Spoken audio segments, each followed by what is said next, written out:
It is auction time. So this is Kathleen Rendelia. I am so excited. So for some of you, you have been following us and for a while, and you know that our auction had been coming up for a long time. Well, it's finally here, so yay! I'm so happy. If you have not gotten to bid or find our auction yet, I've included the link in the descriptions and such of these posts today, so you can certainly check it out. I'm going to be giving you some basic information you need to access our auction and a little more information about it today, as well as talking a little bit about a Monday Mental Health Moment. So for those of you who don't know and you're like, what is this crazy lady doing? I'm Kathleen Rendelia, and I am the director at Brandon's House Counseling Center. We are a counseling center that provides free mental health counseling for teens and their families. Now, for some of you, you may be going, well, if it's free, is it really good? Well, we certainly hope so. We strive to make sure that our counselors are still held to the same ethical and educational requirements that you would get anywhere else. In fact, a lot of our counselors are professional counselors at other locations and volunteer their time at Brandon's house 1 or 2 evenings a week. So just because you're getting free service does not mean that there is any reduction in the quality. Why do we do it for free? Well, because there are a lot of people who can't afford it. Counseling can be really expensive. The average cost of a counseling session is $80 to $100, and even if you have insurance, your copays often range between $20 and $40. If you have multiple children that you're trying to get each one in for their own counseling session, that can add up really fast. So some people may not even have insurance, and in that case, it can be really a financial burden. So that's why Brandon's House is here. We work to make sure that we remove those financial barriers so that the teens who need help can get it. Now, for some of you, you may be saying, well, actually, I think that kind of applies to my family. I could really use these services. How do I do that? Well, first thing you can do is check out our website, brandonshousein.com, and it will give you some information about how to get an appointment and what our services are. You can read bios on our different counselors. I will tell you, often we do have a waiting list because our service is free, so therefore there are a lot of people who are seeking our help. However, right now the waiting list is starting to get a little shorter since we have been able to bring in some new staff, so hopefully we can get anybody who's wanting help in as quickly as possible. Now, you can also always call our phone number, which is 812-949-2499, or you can message us via Facebook, Instagram, things like that, and we'll call you back and get in touch. So we want to make this process as painless as possible because we recognize that even getting to the point of saying, I think we need some help, can be a struggle. So we want to be here when you're ready.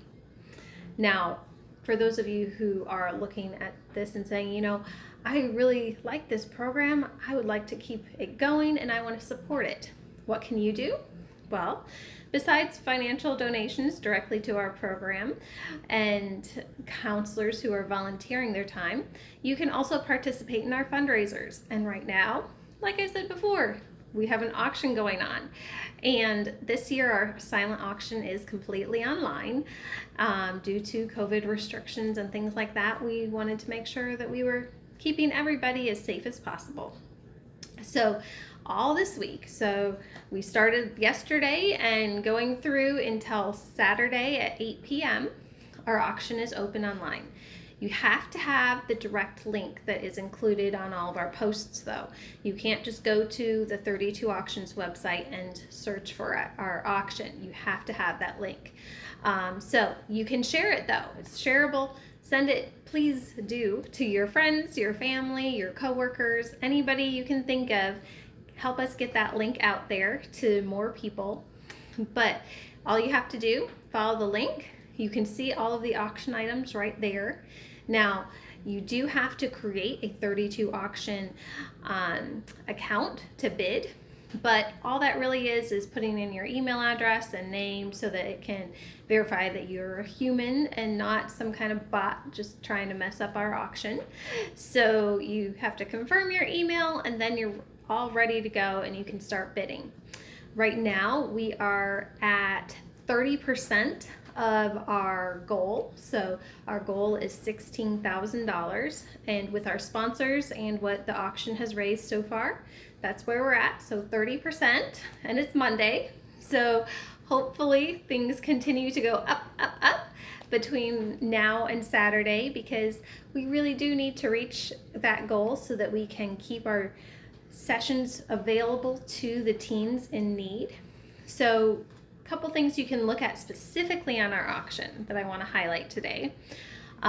First off, if you look at our auction and say, you know, I really don't need any more stuff and I can't think of anybody to give it as Christmas gifts or anything like that, you can actually sponsor a specific session for a teen. So you can go through, and it's a pay now option instead of bidding and waiting till Saturday. So you can pay now and donate one free counseling session for a teen, and that costs $31 for what our base cost of a session would be. So it's $31, and you can buy a counseling session for a teen in need.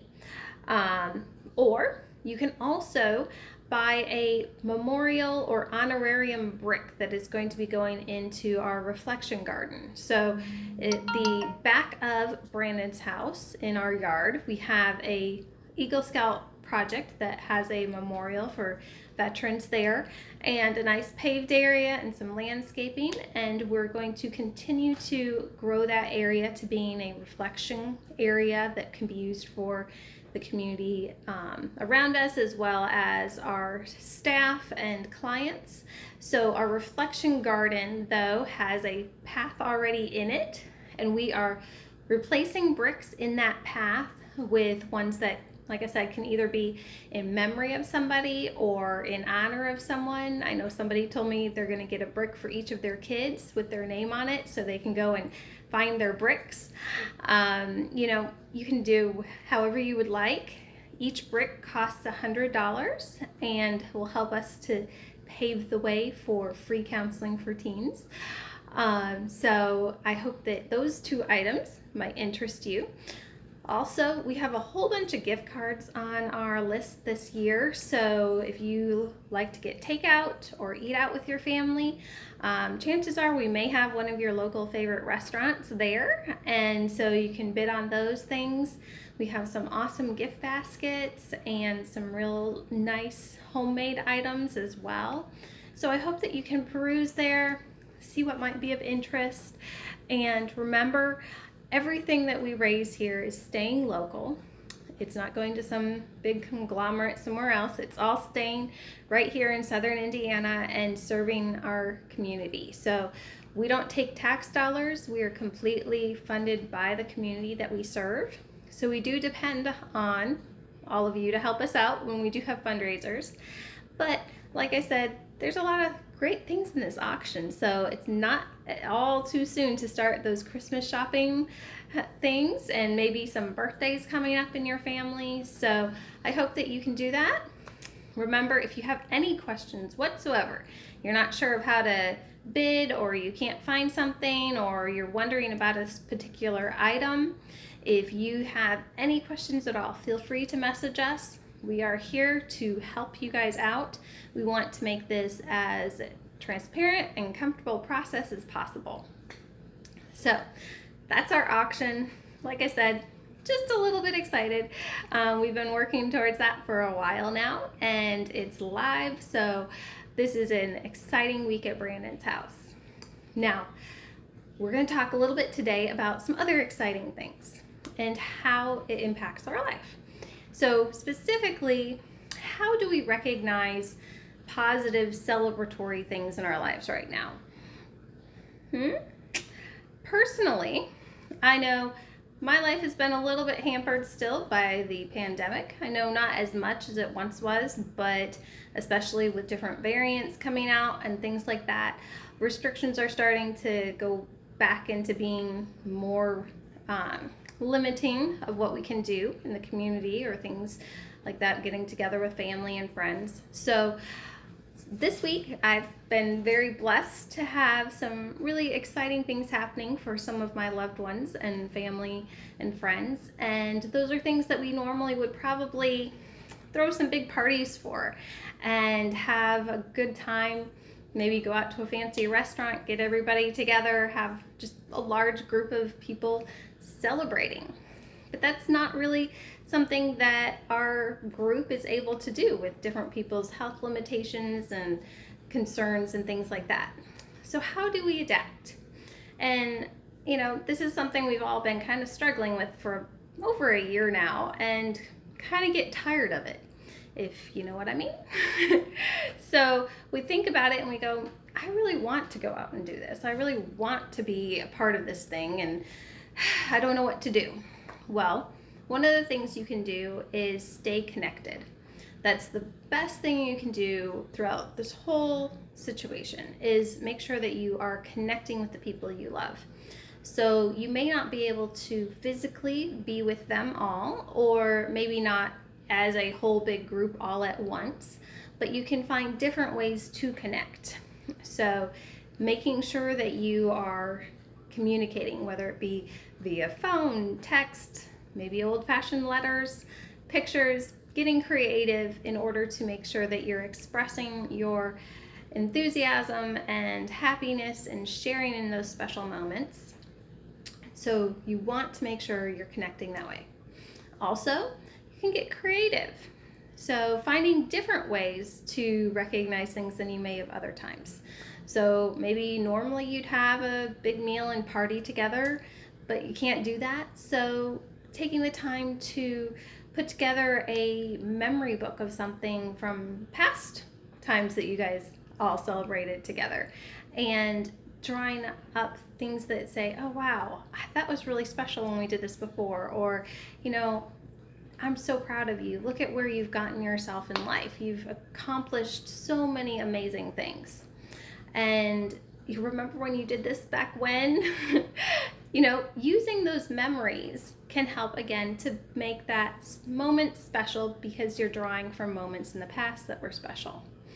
So that's one way to do it. So we want to communicate with each other. We want to get creative and mark the moment. So making it significant.